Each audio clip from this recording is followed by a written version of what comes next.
কতদিন পর আমরা এরকম করে বসে আছি না? অনেক দিন পর। কতদিন হবে তাও? এই তো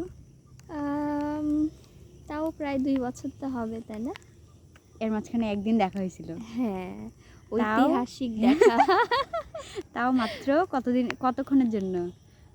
মনে হয় সর্বোচ্চ 3-4 মিনিট হবে 5 এরকম। মিনিটও হবে না এরকম। হ্যাঁ। কি দেখা, উড়াই উড়াই মনে হয়। তবে মানে সারা জীবন মনে হ্যাঁ, রাখার মতো যখন বুড়াবুড়ি হয়ে যাবো হ্যাঁ, তখন ওই নাতি-পুতিদেরকে 3-4টা শুনাইতে মিনিট পারবো না। আসলেই মানে সারা জীবন হ্যাঁ। মনে রাখার মতো ছিল। কি একটা কাহিনী। কত দূর থেকে কোনোদিন ভাবছি আমরা যে চট্টগ্রামে দেখা হবে এরকম করে? কখনোই না। তাও আবার রাজশাহী থেকে না? হ্যাঁ, তারপর এইবার আসে দেখা। এবারটা Finally। অনেক দিনের পর, মানে কি হ্যাঁ। প্ল্যান, দেখা করব দেখাই হয় না। ফাইনালি মিমকে অনেক মিস করতেছি। সত্যি কথা অনেক মিস করছি। নীলিমা থাকলে অনেক ভালো লাগতো, পচানো হ্যাঁ। হতো অনেক। হ্যাঁ, মনে আছে আমরা হ্যাঁ। ঠিক এই জায়গাটাতেই মানে সেই খেলছিলাম হ্যাঁ।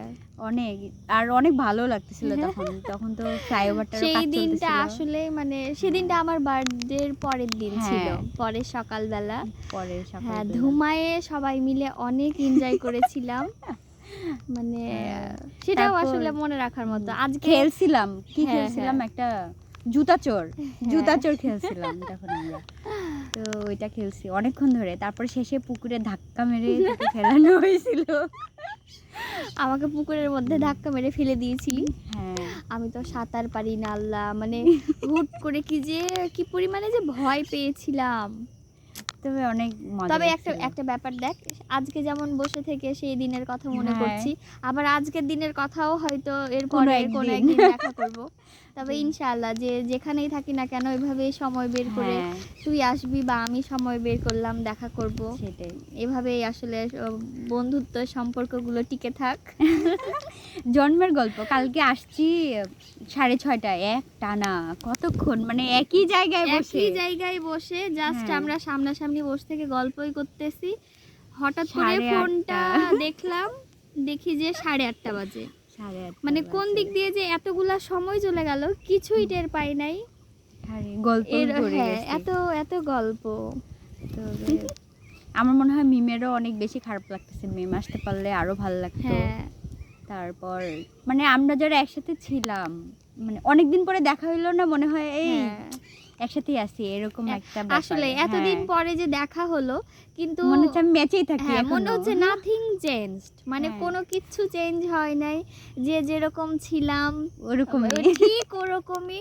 তবে একটা কথা কি, আমাদের গল্প যেখান থেকে শেষ হয়েছিল আবার সেখান গতকালকে থেকে আজকে শুরু। ঠিক সেখান থেকেই শুরু হয়েছে। মানে মনে মজা হচ্ছে লাগে। এতগুলা সময়ের গল্প সব একদম জমে ছিল, তাই না হ্যাঁ। বল? আর একটা তবে জিনিস, সত্যি মেম তোকে অনেক মিস করেছি, অনেক এখনো মিমকে। করছি। আর হচ্ছে এখন এখানে যখন বসে আছি নীলিমার কথা অনেক মনে হ্যাঁ, পড়তেছে। হ্যাঁ। ও থাকলে বেচারি উফ, এত পচানো হতো। তো আসলে এই দিনগুলো সবসময় মনে থাকবে। আর এই জন্যই মনে হলো যে এটাকে একটু মানে ফ্রেম স্মৃতি বন্দি হিসাবে, করে রাখা হ্যাঁ, যায়। ফ্রেম বন্দি করে রেখে দেই। জানি কখনো যদি মনে পড়ে আবার একটু না হয় চোখ বুলাই নিব। এই জন্যই মনে হলো একটু করে রাখি। আজকে সারাদিন অনেক প্ল্যান আমাদের। হ্যাঁ, মানে এই 2টা দিনের জন্য, মানে কতদিনের যে অপেক্ষা যে আমরা একসাথে থাকবো। তানিয়াকে মিস করতেছি। তানিয়া গেছে আমাদের জন্য খাবার নিয়ে আসতে। হ্যাঁ। আমরা একসাথে 3 জন ছিলাম। আর ও যেহেতু আমাদের ছোট, মানে ওর সাথে অনেক মজা হয়।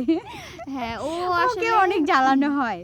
ও আমাদের ছোট বোন, কিন্তু হ্যাঁ। ওর সাথে সম্পর্কটা প্রচন্ড ফ্রেন্ডলি, প্রচন্ড হ্যাঁ। বন্ধুত্বের। ওকে অনেক। আসলে আলাদা করে কখনো যে মানে আমাদের মধ্যে থেকে হ্যাঁ। একটু স্পেস দেওয়া বা সেরকম কখনোই না। মানে না। সমস্ত কিছুর সাথে ও থাকেই এবং আর প্রচন্ড লক্ষ্মী, কিউট, অনেক অনেক সুইট কিউট, একটা অনেক মেয়ে। কিউট একটা মেয়ে। দেখা যাচ্ছে ও আমাদের ছোট বোন, কিন্তু আমাদের থেকে ওর দায়িত্ব বেশি সব সময়। সবকিছুতেই। হ্যাঁ, আমাদের দেখে রাখা, প্রোটেক্ট করে রাখা, হ্যাঁ। খেয়াল রাখা। এই যে আমরা বসে আছি ভ্যাটকাচ্ছি, সত্যি আমরা ভেটকাচ্ছি। ও কিন্তু গেছে খাবার আনতে কিন্তু ও আমাদের আমাদের জন্য খাবার আনতে গেছে। মানে এই তো আর কি ব্যাপার। আর আমার মনে হয় যে জীবনে অন্ততপক্ষে শেষ সময় পর্যন্ত স্কুলের দেখা যায় হাতে গোনা 1-2 জন হ্যাঁ। বন্ধু থাকে। আবার কলেজের দেখা যায় 1-2 জন। আবার যখন ভার্সিটি লেভেলে তখন 1-2 জন এরকম। তো বন্ধুত্বটা আসলে সারা জীবনই মেইনটেইন করা উচিত। কারণ দিন শেষে দেখা যায় আপনার একগাদা মানে এত গল্প জমা পড়ে থাকে যে ওই গল্পগুলো বলার মতন আপনি কাউকে পাবেন না। তো খুব কাছের 2-1 জন এরকম মানুষ থাকলে দেখা যায় যে অনেকাংশে অনেকখানি অনেক মানে fresh মনের একটা লাগে। বোঝা পুরা মনে হয় যে হ্যাঁ। নামায় ফেলা যায় সব বলে এটা সেটা হ্যান আর ত্যান। আমার কাছে মনে হয় হ্যাঁ। বন্ধুত্ব এমন একটা জায়গা যে হ্যাঁ। যেখানে কোনো ফিল্টারের প্রয়োজন না, হয় না। কোনো কিছু না। হ্যাঁ, এরকম ইচ্ছা মতন মনে আমি হয় কথা না। বলছি আমার মতন বসে মানে হ্যাঁ। একদম কমফোর্ট একটা দিন সম্পূর্ণ মনে হচ্ছে রিল্যাক্সড একটা রিল্যাক্সড অনেক। অবস্থা। যেখানে আসলে ও আমাকে জাজ করছে কিনা, কিছু হ্যাঁ, মনে হ্যাঁ। করছে কিনা, এই ব্যাপারগুলোর কোনো কিছুই নাই। প্রয়োজন আবার হয় এটা না। বলবো কিনা, এটা বললে কি মাইন্ড করবে এই হ্যাঁ, জিনিসটা হ্যাঁ। আসে না। বরাবর কিন্তু এখন মানে আমরা প্রচন্ড মেকি একটা অবস্থায় হ্যাঁ। বাস করছি। আমাদের আশেপাশের মানুষগুলা হ্যাঁ। মেকি।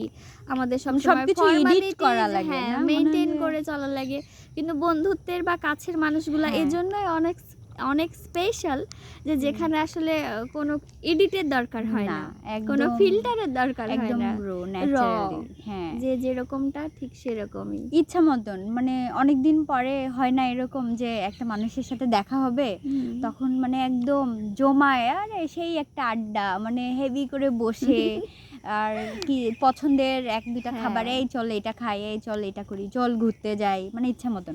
আমি যে এত মানে প্রায় 2-3 বছর তো হচ্ছে ম্যাচে নাই হুম। কিন্তু আমার মনে হচ্ছে যে আমি ম্যাচেই থাকি আর জাস্ট মানে তুই এতদিন বাসায় হ্যাঁ গেছিলি, বাসায় বাসা থেকে গেছিলাম বাসা থেকে আসছিস। আসলাম এরকম একটা ফিলিংস। তো হ্যাঁ। এটাও আসলে অনেক বড় একটা ব্যাপার হ্যাঁ, না মানে অবশ্যই আমি মনে আলহামদুলিল্লাহ। করি এটা আল্লাহর পক্ষ থেকে একটা হ্যাঁ ব্লেসিং। হ্যাঁ কারণ সত্যি আমি একটা কথা শুনেছিলাম যে এই দুনিয়াতে আসার পরে যাদের মধ্যে বন্ডিং অনেক ভালো হয়, ভালো থাকে, এরা নাকি আল্লাহ যখন রূহ সৃষ্টি করেছিল ওই রূহগুলা নাকি একসাথে ছিল, আহ, পাশাপাশি কাছাকাছি ছিল। ওই জন্য দুনিয়াতে এসে ওই রূহগুলার সাথে যখন নাকি দেখা হয় তখন নাকি তাদের সাথে সম্পর্কটা অনেক বলি না যে আত্মার সম্পর্ক হ্যাঁ এরকম। তাছাড়া সত্যি দেখ দুনিয়ায় কত মানুষ কিন্তু সবার সাথে কিন্তু তোর সম্পর্ক না সেম জমে না হয় না, জমে না। ওই হ্যাঁ। সেই আত্মার ওই সম্পর্কটা হয় না।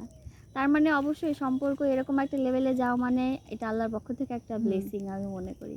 তবে আমার আমার আমার তো জগৎটা একদমই অনেক ছোট একটা জগৎ মানে আহামরি অনেক ফ্রেন্ড সার্কেল নাই বা আমি অনেক মানুষের সাথে আসলে এরকম করে মিশিও না মানে হাতে গোনা কয়েকজন যাদের সাথে মিশি মানে এরা আবার একদম অনেক মনে রাখার special। মতো হ্যাঁ অনেক স্পেশাল। তো দেখা যায় যে কলেজ স্কুল তো ওরকম মনে পড়ে না তবে কলেজ লাইফে জয়া যার কথা আমি সবসময়ই বলি তারপরে এখন তুই মানে আসলে অনেক স্পেশাল তারপরে মেম টেম এদের সাথে তো দেখা হয় খুবই কম কিন্তু যখন দেখা হয় আবার একবারে পুরা জমে ক্ষীর একটা এরকম ব্যাপার। আমারও তো একই অবস্থা। আসলে বন্ধু মানে একটা জিনিস না হ্যাঁ। মানে ইচ্ছা মতো না এই গালি দেয়া এই এটা করা ওটা করা মানে অন্যরকম অন্যরকম, হ্যাঁ, আসলেই অন্য অন্যরকম। স্পেশাল। জীবন আসলে উপভোগ করারই একটা সময় থাকে না যখন দেখা যায় যে বন্ধুত্বটা থাকে আসলে হ্যাঁ। রাগ অভিমান তো থাকেই কত রাগ কত অভিমান এই আসলি দেখা করলি না এই সেই কিন্তু হ্যাঁ। যখন দেখা হয় আর কিচ্ছু একদম মনে থাকে না। নিমেষে সেটাই মানে সবকিছু একদম পানির মতো। ওইটাই এখন যেমন দেখ বসে আছি কি একটা শান্তি ফিল হচ্ছে। সেই মানে রকম। জীবনে যে কোনো ধর টেনশন নাই, স্ট্রেস নাই এরকম কিন্তু না। আছে, সবই আছে কিন্তু এখন কিচ্ছু ফিল হচ্ছে না। দাঁড়া একটু জায়গাটা দেখাই এই যে একদম পুরা মাঠ পিছনে ফ্লাইওভার হ্যাঁ। আর এই যে আমরা দুজন এখানে বসে আসছি আরও লোকজন আসছে পাশ দিয়ে আর তানিয়া তো গেছে আমাদের জন্য খাবার আনতে আর আমরা এখন বসে থেকে এখানে মানে গল্প করতেছি। আসলে এই কথাগুলো মানে এমন না যে আমরা ক্যামেরার জন্য বলতেছি মানে এগুলো আসলেই আমরা ফিল করতেছি একদম মনের থেকে ফিল করতেছি হ্যাঁ। তো ওই জিনিসগুলোই আসলে ধরে রাখা আর মনে হলো যে সবার বন্ধুত্ব আমি এটা সবসময় আল্লাহর কাছে দোয়া করি যে সবার জীবনে এরকম বন্ধু থাকুক একজন না কয়েকজন বন্ধু থাকুক এবং হচ্ছে যে যাদের মানে যারা অনেক বেশি স্পেশাল যাদের কাছে আপনি কথা বলে শান্তি পাবেন এরকম আমাদের কিন্তু বন্ধুদের মধ্যেও এরকম অনেকেই আছে যে একটা মানে হয় না যে অনেক সময় অনেক কথা থাকে যে সবার সাথে শেয়ার করা যায় না আপনি বললেন তখন দেখা যাবে ও আবার অনেক ইন্টারেস্টের সাথে আরেকজনের কাছে বলবে জানিস ওর এটা হয়েছে ওর ওটা হয়েছে এরকম বাট এরকম মানে খুব কম বন্ধু পাওয়া যায় যে আপনার সিক্রেটগুলো শুধু তার কাছে, তার সিক্রেটগুলোই আপনার কাছে, মানে এরকম। হ্যাঁ, তো আলহামদুলিল্লাহ আমি অনেক মানে ব্লেসড আল্লাহর রহমতে। আমিও অনেক হ্যাঁ, যে আমাদের এরকম মানে একটা বন্ধুত্ব আছে, এটা যেন সারা জীবন থাকে, যেখানেই থাকি। এটা হ্যাঁ, আল্লাহর কাছে দেখা যায় যে করি একদিন বা 2 দিনের জন্য আমরা এরকম একটা টাইম বের করে, আর মেম, তারপরে নীলিমা তো চলে যাবে যেহেতু ও রিসেন্টলি চলে যাচ্ছে বাইরের কান্ট্রিতে, তো ওকে তো আর পাবো না। মেমকে হয়তো পাবো, আর তানিয়া তো সবসময়ই থাকবে আমাদের জন্য। আমি একটু দেখাই, ও আমাদের জন্য সাইকেলিং করে ফুড ডেলিভারি দিতে আসছে। আমরা এতক্ষণ ওকে নিয়ে কথা বলতেছিলাম, এই সেই কিউট মেয়ে, আর মাশাআল্লাহ ও অনেক সুন্দর, আমাদের সবার থেকে অনেক সুন্দর। আমরা তো মাঝে মাঝে বলি যে আল্লাহ ওর স্কিন এত সুন্দর, আর অনেক ফানি, মানে ওই আমাদেরকে সারাক্ষণ হাসায়, মানে ওর অ্যাক্টিভিটিস গুলো দেখে আমরা হাসি। তানি আয়, আসলে আমার জন্য এটাই ও যথেষ্ট। হাঁপায়ে গেছে। এই যে এতগুলো খাবার নিয়ে আসছে আমাদের জন্য, আমরা এখন এগুলো বসে ভেটকায় ভেটকায় খাবো, তাও আবার এই মাঠের মধ্যে বসে। ভয় লাগছে যে রিসেন্ট কিছুদিন ধরে রাজশাহীতে রাসেল ভাইপারের অনেক বেশি মানে চলতেছে, তো মাঠের মধ্যে বসে আমরা ভাবছি এই আবার না, এরকম হবে আমরা নাকি যথেষ্ট হ্যান ত্যান। সতর্কতার হ্যাঁ, সাথে দেখে আছি। শুনেই বসে আছি। তো আজকের ভিডিওটা এখানেই শেষ করি, আর হ্যাঁ। আমাদের জন্য সবাই দোয়া করবেন। আর আমাদের ম্যাচের যে আন্টি, মানে ম্যাচ মালিক যিনি, উনি কিন্তু অসম্ভব ভালো মানুষ। ও আরেকজনের কথা না বললেই না, সেটা হচ্ছে শিনু আপু। আমি ম্যাচে আসার পর থেকে শিনু আপুর কথা অনেক মনে পড়তেছে, আমি কালকেও আর বলছি। স্পেশালি শিনু আপুর হাতের খিচুড়ি, খিচুড়ি। উফ। শিনু আপুকে অনেক মিস করতেছি। কোনো- আসলে থাকে না জীবনে কিছু কিছু উনি হ্যাঁ, মানুষ মানে আসলে বড় থেকে আপু যায়, হিসেবে পাওয়া যে যারা আসলে জীবনে ছাপ রেখে অন্যরকম। যায়। কপাল করে আসলে আমরা অনেক হ্যাঁ, জনকে হ্যাঁ। পেয়েছি এরকম, হ্যাঁ, আলহামদুলিল্লাহ। আলহামদুলিল্লাহ। আসলে জীবনে খারাপ মানুষের তো হ্যাঁ। খারাপ মানুষের সাথে সেরকম এখনো আল্লাহর রহমতে সাক্ষাৎ হয় নাই হয়নি। এখন পর্যন্ত। আর হইলেও আলহামদুলিল্লাহ, আমরা খুব ভালোভাবে ইগনোর হ্যাঁ। করতে পারি সেটা, মানে ওইটা নিয়ে কোনো প্রবলেম আলহামদুলিল্লাহ নাই। জীবনে অনেক ভালো মানুষের দেখা পেয়েছি। হ্যাঁ, তো এই পর্যন্তই। হ্যাঁ। তো ভালো থাকবেন সবাই, হ্যাঁ, সুস্থ ভালো থাকবেন, থাকবেন। আর আমাদের জন্য দোয়া করবেন। আল্লাহ হাফেজ। আল্লাহ হাফেজ।